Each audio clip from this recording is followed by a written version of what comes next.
안녕하십니까. 오늘 코스피나 코스닥이 3% 이상 급락을 하고 있습니다. 코스피만 해도 100포인트 이상 급락을 하고 있어요. 이건 한마디로 이재명 정권의 정책이 오락가락하면서 일관성이 없기 때문에 시장이 이재명 정권을 못 믿겠다. 그래서 이제 폭락하고 있는 걸로 보입니다. 지금 개미 투자자들이 항의 전화도 폭발치고 있던 민주당 의원들, 특히 진성준 정책위의장, 거기에 사무실이 마비될 정도로 항의 전화가 폭발하고 있다는 또 기사도 있습니다. 처음에 이재명이가 코스피 5천 시대를 만들겠다. 이재명이도 주식을 많이 투자하거든요. 원래 이재명이가 주식 전문가입니다. 사법연수원 때부터 이제 주가 조작 세력 정보를 듣고 돈으로 좀 재미봤다. 이래가 대통령 선거 떨어지고도 그때 현대중공업 샀던데 이번에 조선 한다더니 또 재미 좀 봤는지 모르죠. 조선주. 하여튼 이재명이가 그래서 이제 5,000포인트 간다. 이렇게 떠들면서 기업들 지배구조를 떠들고 친 거예요. 그래가지고 이제 예를 들어 감사위원을 분리 선임해서 이제 3% 이상 의결권 행사 못하게 하는 감사위원 분리. 그리고 이제 집중투표. 이건 뭐냐 하면 이사를 3명 뽑을 때 한 명한테 표를 몰아주고 3배까지 행사할 수 있는 거예요. 나는 이사 한 명에만 투표 참여하겠다. 내 가진 지분이 1%라면 곱하기 3. 한 명한테 몰빵해주는 이런 게 집중투표입니다. 하여튼 이런 식으로 해가 지배구조를 뜯어고친다. 그 다음에 자사주를 강제로 소각시키겠다. 아직 입법은 안 됐지만 이런 식으로 이제 해가지고 주가가 조금 오른 건 사실이에요. 그래서 제 주위에서 보수 자유우파 국민 중에서도 야 이재명이가 되니까 내 가지고 있는 주식은 좀 오르네. 이재명이가 일은 좀 하네. 이래가 이게 지지율이 조금의 받침을 했던 거예요. 근데 바로 이제 시장이 실망하는 이런 이제 조치들이 연달아 나오면서 아마 이재명 대선 이후에 주가 하락폭이 최대가 아닌가. 앞으로도 심각한 문제입니다. 지금 연달아게 어떤 조치들이 나오느냐. 이재명 정권에서 한번 보십시오. 자기들이 5,000포인트 만들겠다 하면 거기에 맞는 정책을 계속 만들어야 되잖아요. 근데 시장이 싫어하는 정책만 계속 나오고 있습니다. 세 가지 법을 제가 예를 들면 첫째는 이제 정권 거래세를 지금 0.15%거든요. 사거나 팔 때 0.15%를 떼갑니다. 근데 이걸 0.2%로 올리겠다. 정권 거래할 때마다 내는 세금 있잖아요. 정권 거래세. 이걸 인상하겠다. 이렇게 되면 아무래도 정부가 뜯어가는 게 더 많으니까 정부에서는 좀 더 벌겠지만 주가에는 주식시장에는 아무래도 당연히 마이너스죠. 세금을 많이 뜯어가니까 정권 거래할 때마다. 이게 첫째 시장에 찬물을 끼얹는 이런 데 조치입니다. 그리고 이제 두 번째는 뭐냐. 바로 이제 이게 문제인데 대주주 양도소득세 그 기준을 하향한다. 대주주의 기준을 하향하는 거예요. 무슨 말이냐면 일정 금액 이상 대주주일 때는 주식을 양도했을 때 차액에 대해서 세금을 양도소득세를 부과를 하는데 그 대주주 기준이요. 지금은 이제 50억이거든요. 50억 이상 돼야 그게 대주주로 봐가지고 양도 차익에 대해서 양도소득세를 부과합니다. 근데 이걸 10억으로 내리겠다는 겁니다. 10억이 대주주가 된다. 그러면 이게 삼성전자 주식이요. 예를 들어 이제 6, 7만 원 한다. 근데 삼성전자 시가총액이 수백조인데 내가 이게 10억을 가지고 삼성전자 대주주인가? 이게 말도 안 되는 이야기잖아요. 최소한 이게 대주주라면 이재용 회장이나 이부진, 이서진 이 정도 돼야 대주주라고 하지. 아니 삼성전자 주식을 10억 가지고 있다 해서 내가 대주주다. 그래서 이게 팔았을 때 양도소득세를 내라. 말도 안 되는 이야기죠. 하여튼 모든 이게 주식 관련 세금은 벌 때만 세금 내고요. 손해보면 이게 절대 나라에서 10원도 안 돌려줍니다. 이게 문제예요. 제 주위에도 주식 투자가 손해본 사람이 더 훨씬 많죠. 손해보면요. 10원도 나라에서 도와주는 게 없어요. 그런데 벌 때만 뜯어갑니다. 이게 말이 됩니까? 벌 때는 뜯어갔다가 돈 벌면, 그러게 손해볼 때는 10원도 나라에서 안 도와줘. 이런 이게 불공평한 게 어딨습니까? 차라리 나라에서 개입 안 하려면 벌 때도 이게 세금 뜯어가지 마라 이거야. 손해볼 때 안 도와줄 것 같으면. 그게 막 공평한 거 아닙니까? 주식하다 보면 이게 손해볼 때가 한 10번이면 한 번 벌 때가 뭐 한 번 있을까 말까 하는데, 근데 벌 때는 세금 내라. 근데 손해볼 때는 안 도와주면 이거 말이 안 되죠. 하여튼 이 대주주 기준을요, 10억으로 완화해서 양도소득 때리면요. 그러면 이제 아무래도 이게 주가는 이제 큰 손들이 좌우합니다. 뭐 10억 가지고 큰 손 하기도 부끄럽지만 연말 되면요, 10억 이상 한 종목 가지고 있는 사람들은 세금 안 내려고 그냥 팔 거 아니에요. 그러면 이게 주가가 떨어질 수 있으니까 피해는 소액주주, 개미들이 피해를 본다. 이 말입니다. 그래서 개미들이 오히려 대주주 기준을 완화하는 걸 제일 이게 반대합니다. 그래서 이걸 밀어붙인 게 진성준이니까 진성준 사무실에 막 항의 전화하고 난리예요. 오히려 이게 피해는 개미들이 본다는 거고, 또 이게 개미들도 꿈은요, 나도 이게 꿈은 내가 10억 이상 벌어보겠다고 주식시장에 뛰어든 거 아닙니까? 근데 10억이 대주주가 된다? 이 자체가 이게 벌써 개미들은 싫어하는 겁니다. 따라서 이제 이거 아주 큰 증시 악재거든요. 대주주 기준을 완화한다. 근데 이걸 밀어붙여가지고 과연 이게 5,000포인트 가겠습니까? 이게 두 번째 문제입니다. 자, 그리고 이제 세 번째, 오늘 논 이게 또 악재가요. 뭐냐면 이제 원래 배당을 권장한다. 그래서 이게 장기 투자를 해서 배당을 받아라. 장기 투자. 그래서 여러 가지 배당의 혜택을 주겠다. 이런 데 정책을 발표했잖아요.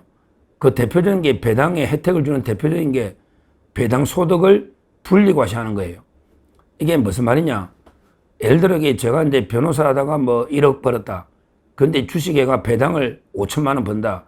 그러면 이게 합산과세하면요, 1억 5천이 되면 전부 최대 45%까지 중과세가 되잖아요.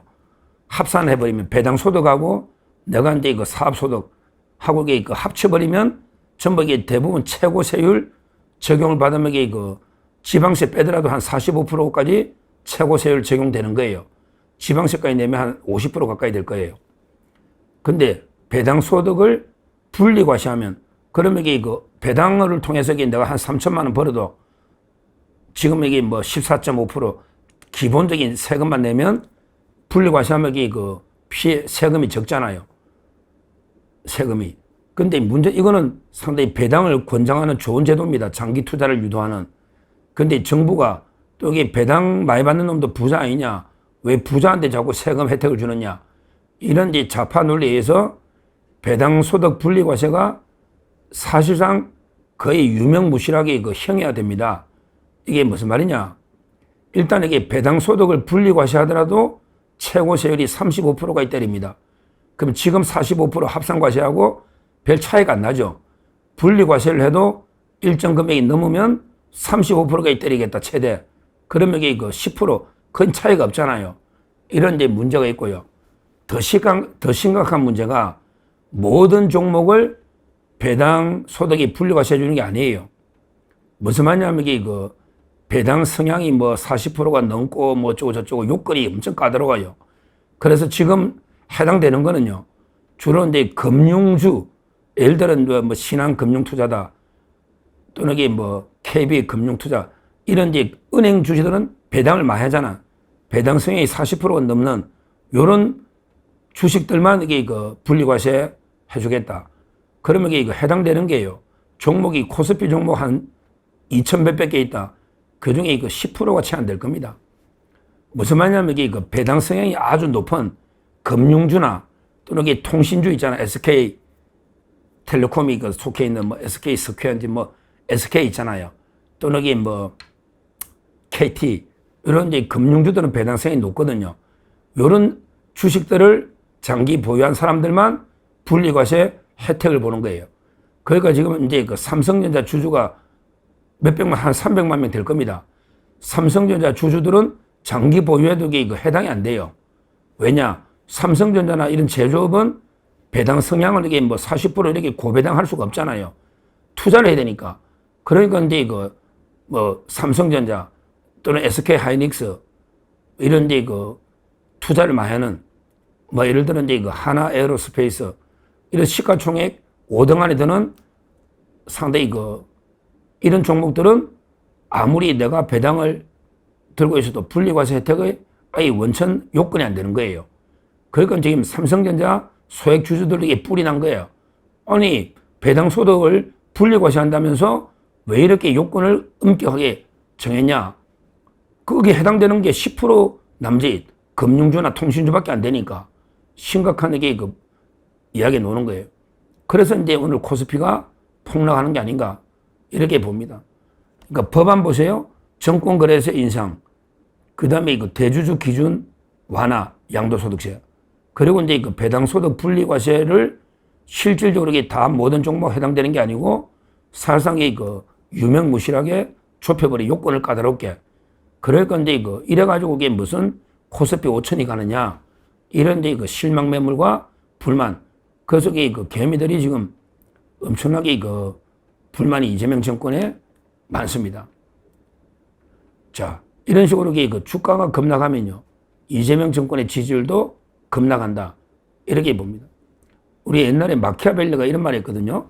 그 마키아벨리 군주론 쓴 사람이 뭐냐면 이 국민들은 아버지를 죽인 원수는 용서해도 자기 재산을 뺏어간 사람은 용서 못한다. 아주 유명한 말입니다. 아버지를 죽인 원수는 용서하지만 내 재산권을 침해하고 내게 그 재산을 뺏어간 이런 이제 권력자는 절대 용납 안 하는데 하여튼 중요한 건 그만큼 이게 국민들은 먹고 사는 문제, 돈 이런 게 중요한 거예요. 한마디로 이게 재산권 보장이 그만이 중요한 거예요. 먹고 사는 문제를 하늘로 생각하는 거예요. 그러니까 이제 초기에 이재명이가 기업들 막 완전히 옥죄가지고 주가를 상당히 끌어올릴 때는 환호성을 지르고 야 이재명이 잘하네 진짜 주가 5천 가나 이래가지고 서학 개미들 뭐 미국에 투자하던 서학 개미들도 이게 동학 개미로 우리나라 코스피 돌아오고 이런 식으로 이게 주식시장에 돈이 몰렸던 거예요. 돈이 몰린 거예요. 특히 요즘 부동산 투자해봤자 뭐 세금 빼고 뭐 빼고 남는 게 없잖아요. 그러니까 이제 코인들도 많이 망하니까 주식시장으로 돈이 많이 들어온 거 맞습니다. 그래서 이게 그 3천 한 2, 300까지 갔죠. 근데 지금 제가 말씀드린 것처럼 계속 이 그 주식시장에 친화적인 게 아니고 찬물을 뿌리는 이런 게 정책들이 계속 나오니까 벌써 그 코스피가 급락하면서 개미들의 원성이 대단합니다. 이런 식으로 이 주가가 폭락하면 이재명 지지율 거품도 폭락한다. 한마디로 이 주가가 폭락하면 이재명의 지지율도 폭락한다. 저는 이렇게 보고 있습니다. 이것만 이게 약재가 아니잖아요. 근본적으로 이게 경제 체질이에요. IMF가 올해 세계 경제 성장률을 관세 협상이 타결되면서 2.8%에서 3%로 올렸습니다. IMF가 3%로 전 세계 경제 성장률을 올린 거예요. 그런데 유독 우리나라만 원래는 게 연초에 1%였는데 우리나라만 0.대로 0.8%로 하락한 겁니다. 그만큼 이게 경제가 심각한데 거기다가 기업들이요. 전부 뭐 강제로 정부가 이제 미국에 막 투자를 해야 되니까 강제로 억지 정부의 그 압박에 투자를 하다 보면요. 완전히 그 시장 논리가 깨져버리는 지금 심각하게 우리나라 체질적으로 경제가 심각한 상황이에요. 특히 그 현대차나 기아차는 오히려 이게 관세에서 역차별 받은 거죠. 원래 이게 제로에서 15%가 돼 있고 일본이나 EU는 이제 2.5에서 12.5가 올라서 15 됐으니까 오히려 2.5% 자동차는 역차별 받은 거예요. 그리고 이제 뭐 철강이나 이런 거는 뭐 그대로 완전히 멘붕이죠. 그대로 그냥 50% 받는 거고요. 우리나라가 뭐 혜택 받은 게 뭐였나요? 조선주만 조금 오른다 하지만 저는 장기적으로 조선주도 위험하다. 왜 그러냐면 나라에서 억지로 떠밀려서 가지고 무리하게 그 차입해서 투자했을 때 반드시 그 후유증이 찾아옵니다. 정말 심각한 그 상황이고 지금이라도 그 이재명 정권의 정책의 비일관성 한마디로 진짜 코스피 5천을 만들자는 건지 아니면 처음에 쇼하다가 이제 본색을 드러내는 건지 좌충우돌 오락가락 완전히 문재인 때도 그랬잖아. 이랬다 저랬다. 이러니까 과연 정부를 신뢰할 수 있느냐? 한마디로 이게 무신분립입니다. 신뢰를 잃으면 이게 정부가 무신분립이에요. 이재명 정권이 이런 길로 가고 있는 게 아닌가 이렇게 보고요. 하여튼 이 중요한 거는 주가가 급락하면 이재명의 지지율도 급락한다. 이걸 제가 분명히 경고하고요. 과연 이게 앞으로 어떤 정책이 나올지 우리가 철저하게 감시해야 되겠다. 이렇게 말씀드립니다. 감사합니다.